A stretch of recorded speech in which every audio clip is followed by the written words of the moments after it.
નમસ્તે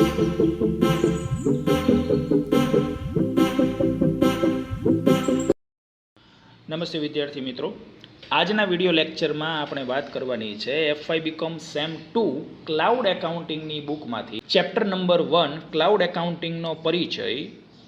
એ બુકમાં રહેલ પ્રશ્ન ક્લાઉડ એકાઉન્ટિંગનો અમલ કરવા દરમિયાન અનુભવાતા વ્યવહારિક પ્રશ્નો. મિત્રો, એકાઉન્ટિંગના ફાયદાઓની સાથે તેને ઉપયોગમાં લેતા સમયે કે તેનું પાલન કરતી વખતે વ્યવસાયોને કેટલાક મુદ્દાઓ ઉપર ધ્યાન રાખવું જરૂરી હોય છે. હવે વ્યવહારુ મુદ્દાઓ આ પ્રમાણે છે. પહેલો મુદ્દો છે ઇન્ટરનેટ કનેક્ટિવિટી. ક્લાઉડ એકાઉન્ટિંગ સ્થિત ઇન્ટરનેટ કનેક્ટિવિટી ઉપર ખૂબ જ આધાર રાખે છે, જેમાં લો ઇન્ટરનેટ કનેક્શન ધરાવતા પ્રદેશો અથવા વિસ્તારોમાં વપરાશકર્તાઓને તેમના એકાઉન્ટિંગ સોફ્ટવેરને એક્સેસ કરવામાં મુશ્કેલીઓનો સામનો કરવો પડે છે.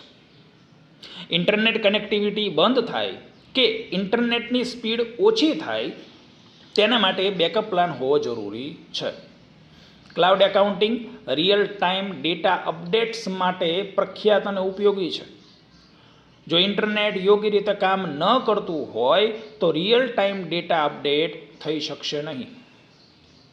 આને વધુ સારી રીતે સમજીએ તો ધારો કે તમે તમારી ઓફિસ ઉપર રહેલા કોમ્પ્યુટર ઉપરથી તમારા ધંધાને લગતા ડેટા, નાણાકીય વ્યવહારો કે અન્ય કોઈ ફાઇલ મોટા પ્રમાણમાં ક્લાઉડ એકાઉન્ટિંગના સર્વરમાં ટ્રાન્સફર કરવા માગો છો, તો આવા સમયે આ ડેટા ખૂબ જ મોટા પ્રમાણમાં હશે.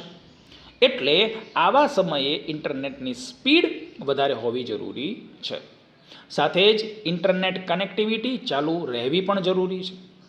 ડેટા ટ્રાન્સફર સમયે જો ઇન્ટરનેટની સ્પીડ ઓછી થઈ ગઈ કે ઇન્ટરનેટ બંધ થઈ જાય તો ટ્રાન્સફર થઈ રહેલો ડેટા ગુમાવી શકાય છે. એટલે કે આ ડેટાને પાછો મેળવી શકાશે નહીં. માટે કહી શકાય કે ક્લાઉડ એકાઉન્ટિંગ સોફ્ટવેરનો ઉપયોગ કરવો હોય તો સારી ઇન્ટરનેટ કનેક્ટિવિટી હોવી જરૂરી છે. મિત્રો, આગળના મુદ્દાની વાત કરીએ તો ડેટા સુરક્ષામાં ચિંતાઓ. ક્લાઉડ સુરક્ષામાં પ્રગતિ હોવા છતાં કેટલાક વ્યવસાયોને ક્લાઉડમાં સંગ્રહિત તેમના નાણાકીય ડેટાની સુરક્ષા અંગે ચિંતા રહે છે. માટે એવી કંપનીઓ પાસેથી ક્લાઉડ એકાઉન્ટિંગ સોફ્ટવેર ખરીદવું જોઈએ કે જે ડેટાને મજબૂત સુરક્ષા આપવા માટે જરૂરી પગલાઓ લેતી હોય, જેવા કે એન્ક્રિપ્શન, સોફ્ટવેરનો નિયમિત ડેટા બેકઅપ અને ડેટા સુરક્ષાના નિયમોનું પાલન કરતી હોય. ધંધાના માલિકે પણ પાસવર્ડ સ્ટ્રોંગ આપવો જોઈએ કે જેથી અન્ય બીજો કોઈ કર્મચારી આ ડેટાને ખોલી ન શકે. સાથે જ ધંધામાં કામ કરતા તમામ કર્મચારીઓને સાયબર સુરક્ષા વિશે માર્ગદર્શન પણ આપતા રહેવું જરૂરી છે. બીજી રીતે સમજવા જઈએ તો ડેટા સુરક્ષા એ અત્યારના સમયમાં ખૂબ જ મહત્ત્વનો પ્રશ્ન બની ગયો છે. કારણ કે ધંધાનો માલિક પોતાના ધંધાના તમામ ડેટા તથા નાણાકીય વ્યવહારોને ક્લાઉડ એકાઉન્ટિંગ દ્વારા તેના સોફ્ટવેર ઉપર સ્ટોર કરતો હોય છે. ધંધાનો માલિક આ ડેટાને 100% સુરક્ષિત રહે અને અન્ય કોઈ બીજો વ્યક્તિ કે કંપની સુધી આ ડેટા ન પહોંચે તેવો આગ્રહ તે ક્લાઉડ એકાઉન્ટિંગનો સોફ્ટવેર ખરીદેલ કંપની પાસે રાખતો હોય છે. પરંતુ એવી કોઈ કંપની નથી કે જે તમને 100% ડેટા સુરક્ષિત રહેવાનું આશ્વાસન આપતી હોય. તમે જાણો છો તેમ હેકર્સ સોફ્ટવેરમાં આપેલ ગમે એવી સિક્યુરિટી કે પાસવર્ડ તોડીને તે સર્વરમાં રહેલા ડેટાને લઈ શકે છે. આગળનો મુદ્દો સમજીએ તો ડેટા સ્થળાંતર અને એકીકરણ. પરંપરાગત એકાઉન્ટિંગ સિસ્ટમમાંથી ક્લાઉડ એકાઉન્ટિંગમાં માઇગ્રેશન કરતી વખતે હાલના નાણાકીય ડેટાને સ્થળાંતરિત કરવું એક જટિલ પ્રક્રિયા સાબિત થઈ શકે છે. ડેટા સ્થળાંતર માટે સાવચેતીપૂર્વક આયોજનની જરૂર છે. ટ્રાન્સફર કરાયેલ ડેટાની ચોકસાઈની ખાતરી કરવી પણ જરૂરી બને છે. સારી રીતે સમજવા જઈએ તો માઇગ્રેશન એટલે કોમ્પ્યુટરની હાર્ડ ડિસ્કમાં રહેલ ડેટાને એટલે કે કોમ્પ્યુટરમાં રહેલા ડેટાને ક્લાઉડ એકાઉન્ટિંગના સર્વરમાં મોકલવો, એટલે કે ફાઇલ ટ્રાન્સફર કરવી. ડેટા ટ્રાન્સફર કરવા કે નાણાકીય વ્યવહારોની આપ-લે કરવા માટે ક્લાઉડ એકાઉન્ટિંગ સોફ્ટવેરને અન્ય બીજા કોઈ સોફ્ટવેર સાથે સંકલન એટલે કે જોડાણ કરવું શક્ય છે. પરંતુ આમાં સુસંગતતાનો મુદ્દો અને ડેટા ટ્રાન્સફર સમયે પડતી જટિલતાઓના મુદ્દાના કારણે ઘણી મુશ્કેલીઓનો સામનો કરવો પડતો હોય છે. એટલે કે ડેટા જ્યારે ટ્રાન્સફર થતો હોય ત્યારે ઇન્ટરનેટ કનેક્ટિવિટીના કારણે કે વાયરસ અથવા કોમ્પ્યુટરમાં બગ આવી જવા જેવી પ્રોબ્લેમ્સના કારણે ડેટા સ્થળાંતર અને એકીકરણમાં સમસ્યાઓ ઊભી થતી હોય છે. મિત્રો, આગળના મુદ્દાની વાત કરીએ, તાલીમ અને પરિચય. પરંપરાગત એકાઉન્ટિંગ પદ્ધતિએ કામ કરવા ટેવાયેલા કર્મચારીઓને ક્લાઉડ એકાઉન્ટિંગ સોફ્ટવેર વિશે અને તેમાં કઈ રીતે કામ કરવું તેની પ્રેક્ટિસ માટે તાલીમ આપવી જરૂરી બને છે. ધંધામાં કામ કરતા કર્મચારીઓ ક્લાઉડ એકાઉન્ટિંગ સિસ્ટમની વિશેષતાઓ, કાર્યક્ષમતા અને તેની શ્રેષ્ઠ પ્રથાઓ સમજે તેવી તાલીમ તેમને અપાવવી જરૂરી છે. કર્મચારીઓને મળેલી તાલીમ તેમની કાર્યક્ષમતા વધારવા અને સંભવિત ભૂલોને ઘટાડવામાં મદદ કરે છે. વધુ સારી રીતે સમજીએ તો પરંપરાગત રીતે ઓફલાઈન પદ્ધતિથી કર્મચારીઓ જે કામકાજ કરી રહ્યા હતા તેની જગ્યાએ ક્લાઉડ એકાઉન્ટિંગની મદદથી હવે ઓનલાઈન કામ કરવાનું આવ્યું છે. માટે કંપનીઓ પોતાના કર્મચારીઓને ટ્રેનિંગ અપાવતી હોય છે. આમ ટ્રેનિંગ પાછળ કંપનીને ખૂબ મોટા પ્રમાણમાં ખર્ચ કરવો પડતો હોય છે.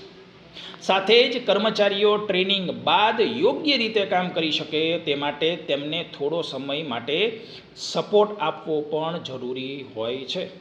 આમ કંપનીઓ કર્મચારીઓને સપોર્ટ આપવા માટે પોતાનો ઘણો જ કિંમતી સમય વેડફે છે. મિત્રો, આગળનો મુદ્દો સમજીએ તો વિક્રેતા વિશ્વસનીયતા અને સમર્થન. મિત્રો, ક્લાઉડ એકાઉન્ટિંગ સોફ્ટવેર એવી કંપની પાસેથી ખરીદવો જોઈએ જે માર્કેટમાં વિશ્વાસપાત્ર હોય, જે મોટા પ્રમાણમાં ગ્રાહકો ધરાવતું હોય, જે પોતાના સોફ્ટવેરમાં મજબૂત સિક્યુરિટી રાખતા હોય, સમયની સાથે પોતાના સોફ્ટવેરને અપ ટુ ડેટ રાખતા હોય. જો ક્લાઉડ એકાઉન્ટિંગ સોફ્ટવેર બનાવતી કંપની માર્કેટમાં પોતાના ગ્રાહકોને ગુમાવતી હોય, એટલે કે ડાઉન ટાઈમ અનુભવતી હોય, તો આવી કંપની પાસેથી સોફ્ટવેરની ખરીદી કરવાનું ટાળવું જોઈએ.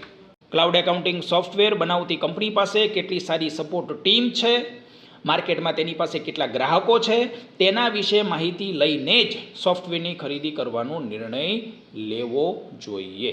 આગળના મુદ્દાની વાત કરીએ તો ડેટાની માલિકી અને એક્સેસ. ક્લાઉડ એકાઉન્ટિંગ સેવાઓનો ઉપયોગ કરતી વખતે ડેટાની માલિકી અને તેના એક્સેસ કરવાના અધિકારોની સ્પષ્ટતા કરવી ખૂબ જ મહત્વપૂર્ણ છે. વ્યવસાયોએ સેવા કરારના નિયમો અને શરતોને સમજવા આવશ્યક છે. બીજી રીતે સમજીએ તો કંપનીનો માલિક જે ધંધાનો ડેટા કે નાણાકીય વ્યવહારોને એક્સેસ કરી શકે તેવા મજબૂત એક્સેસ નિયંત્રણ મિકેનિઝમનો અમલ કરવાથી ખાતરી થાય છે કે ફક્ત માલિક જ ચોક્કસ ડેટાને એક્સેસ કરી શકશે. ડેટા રિટેન્શન નીતિઓ લાગુ કરવાથી કંપનીનો ડેટા ક્લાઉડ એકાઉન્ટિંગ સોફ્ટવેર બનાવતી કંપની બજારમાં ખુલ્લી મૂકી શકશે નહીં અને આમ કાનૂની અને નિયમનકારી કાયદાઓનું પાલન કરવામાં પણ મદદ મળે છે. મિત્રો, આગળનો મુદ્દો જોઈએ તો નિયમનકારી અનુપાલન. ક્લાઉડ એકાઉન્ટિંગ નિયમનકારી ખાતરી કરે છે કે સંસ્થાઓ કે કંપનીઓ ક્લાઉડ એકાઉન્ટિંગ સેવાનો ઉપયોગ કરતી વખતે સંબંધિત કાયદાઓ, નિયમો અને ઉદ્યોગ ધોરણોનું પાલન કરે છે. આમ ડેટા ગોપનીયતા, સુરક્ષા, સુલભતાનું રક્ષણ કરવું અને અનઅધિકૃત એક્સેસને અટકાવવું આમાં સામેલ છે. તે સુનિશ્ચિત કરવું જોઈએ કે ક્લાઉડ એકાઉન્ટિંગ સોફ્ટવેર બનાવતી કંપની અને તે સોફ્ટવેરનું વપરાશ કરતી કંપની એકાઉન્ટિંગ સોલ્યુશન સંબંધિત નિયમોનું પાલન કરે છે કે નહીં. આવા નિયમો જેમ કે ડેટા સંરક્ષણ કાયદા, ઉદ્યોગ વિશિષ્ટ ધોરણ અને કરવેરાના નિયમો. અનુપાલનના પગલાંની નિયમિત સમીક્ષા કરવી અને કાનૂની ફેરફારો સાથે અપડેટ રહેવું પણ જરૂરી છે. તો મિત્રો, આ મુદ્દાઓ તમને યોગ્ય રીતે સમજાઈ ગયા હશે. આના પછીના વિડીયોમાં આપણે ક્લાઉડ એકાઉન્ટિંગનું ભવિષ્ય આ મુદ્દા ઉપર વાત કરવાની છે. તો જો આ વિડીયો તમને ગમ્યો હોય તો લાઈક કરજો, બીજા મિત્રો સુધી આ વિડીયોને શેર જરૂરથી કરજો અને આવા જ અલગ અલગ વિષયના વિડીયો જોવા માટે થઈને અમારી ચેનલને સબસ્ક્રાઈબ જરૂરથી કરજો.